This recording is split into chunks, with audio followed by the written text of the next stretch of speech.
ওই দিন বসুন্ধরা সিটিতে গিয়ে দেখি চ্যাম্পিয়ন ট্রফি নিয়ে কি যেন একটা কাহিনী চলতেছে। কি কাহিনী চলতেছে সেটা বুঝতে পারলাম না, তবে বাবর আজমের পোস্টারটা দেখে খুব আনন্দ হচ্ছিল।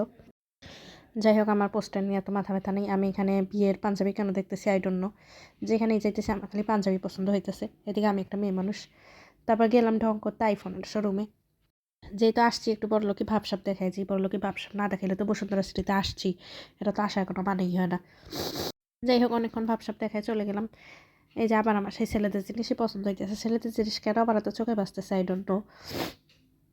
তো যাই হোক, বসুন্ধরা সিটিতে যেখানে দেখবেন যে 60% 50% সেল দিচ্ছে, ওইখানে ঢুকলে আপনার মনে হবে যেই দরজা দিয়ে ঢুকতেছি তারপরে যদি কোনো দরজা থাকে সেই দরজা দিয়ে সুন্দর করে বের হয়ে যাই, কারণ ওইসব জামা আমার ফ্রিতে দিলেও আমি নেবো না। যাই হোক, এখন বসুন্ধরার মালিক যদি আমার লিস্টে থাকেন, আমার ইচ্ছা মতন করতে পারেন, কারণ আমি যেটা সত্য সেটাই বলছি।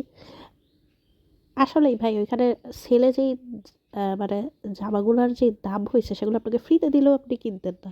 এর থেকে যেগুলো সেল নাই সেগুলোর জামার যত দাম লিখে রাখছে ওগুলো অত দাম দিয়ে জামাটা কেনা যায়। যাই হোক, আমি এরকম ঘুরতে ঘুরতে ভাবতেছি কী করা যায় ভাবতে ভাবতে ঠিক করলাম এখন আমার বাসায় চলে যাওয়া উচিত। এখানে কোনো কিছু কেনার মতন আমার নাই, তবে যেটা কিনছিলাম সেটা ভিডিও আমি করতে পারি নাই। আমি বিডি বাজেট বিউটির সন্ধানে গেছিলাম, সেটা ভিডিও আমি করতে পারি নাই অ্যাকচুয়ালি। এই যে ভিডিও করার সময় মাঝখানে মানুষজন চলে আসার মেজাজটা এত গরম হয়, জামাগুলো খালি দেখেন উফ কি সুন্দর।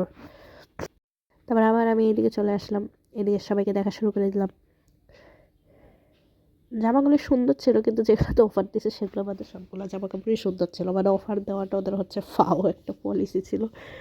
তো যাই হোক, যেহেতু ডিসিশন নিয়েছি বাসায় চলে যাবো, সেহেতু আমি বাসার উদ্দেশ্যে হাঁটতেছি আর কি।